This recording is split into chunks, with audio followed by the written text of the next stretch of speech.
Hello, it's Adam here again with another quick instant movie review for you.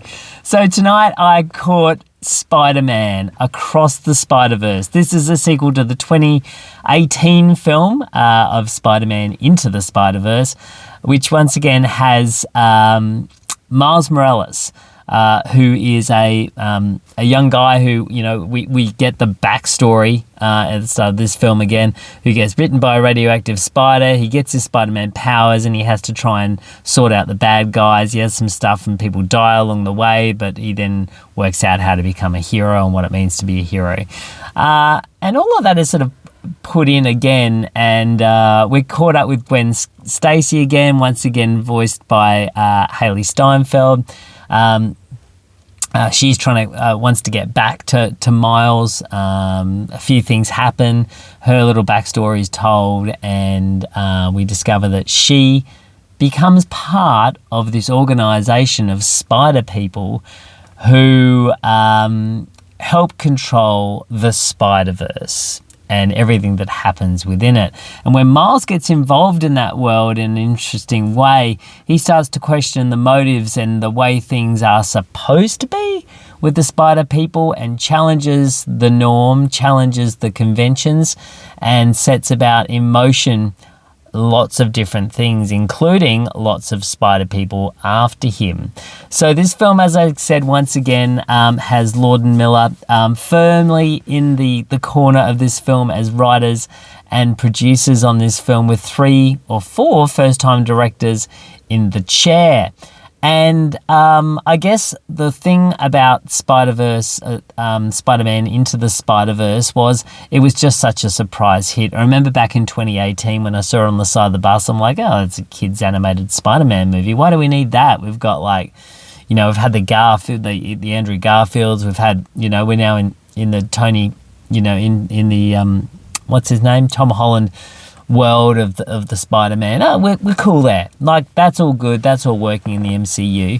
And then Sony, with their rights, saying, oh, no, we're going to flip our own little film in here.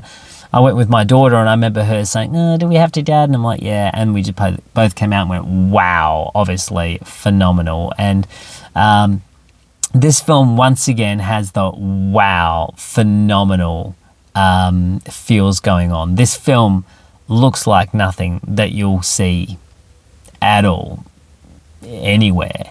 It really just redefines the comic book movie as a comic book come to life. The textures of the characters, the different animation styles, the different drawing concepts.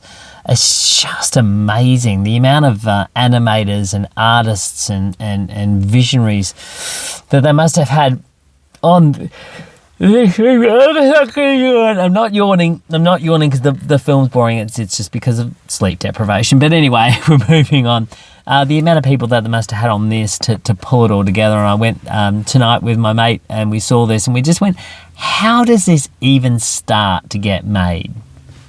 Because there must be so many people at the creative process end to start this vision off, to then see it come to full fruition, is just something else. It's just an absolute artistic feat. So outside of everything else with this sequel, this once again builds on that artistic feat that was displayed so wonderfully in the 2018 film. I think, when I saw the trailer for this initially, I was worried that it was going to be a bit overblown. It was going to suffer from major sequelitis where they have to put everything up to 11th stupidith to be able to get a new reaction out of people watching a sequel to this film, and that they're expecting more. And they do get a lot more. And what was interesting going into this is I wasn't aware that this is part of a 3-film series, I suppose. Could be 4, I don't know. But, that this is going to be a, to be continued. So it was a bit, I was a little bit surprised by that. And I did feel that there were certain sections in this film that did lag from a storytelling point of view, that there was visual, breaks that happened in this film that were really pumped and put on. And I think that was a little bit to the detriment, but it's hard to know how much those breaks, those things that really pump the brakes in this film, are going to play into the third or the fourth film. So it might be a little bit early to pass judgment on that potentially, but you know, I guess you've got to look at the film from what it is on its own, as its own piece, if you can, even though there is a cliffhanger in this. I do feel that it was a little bit padded out, certain sections, and there was a little bit of weight in this film. But, you know, overall, you can't mess with the voiceover cast is amazing. Daniel Kaluuya in this is one of the new Spider people. Is fantastic. Haley Steinfeld once again is great. Mahershala Ali makes a reappearance. Also Isaac, who is Mikhail in this film, is a great voice presence. There's actually just so many great voice presences in this film. It really is great. Once again, Jack Johnston is Peter Parker. I mean, yeah, it's great. There's some great voice work in here. Visually, it's phenomenal. And, you know, big kudos to everyone involved in this film, because they really are changing the scope of what a Hollywood blockbuster comic book film looks like.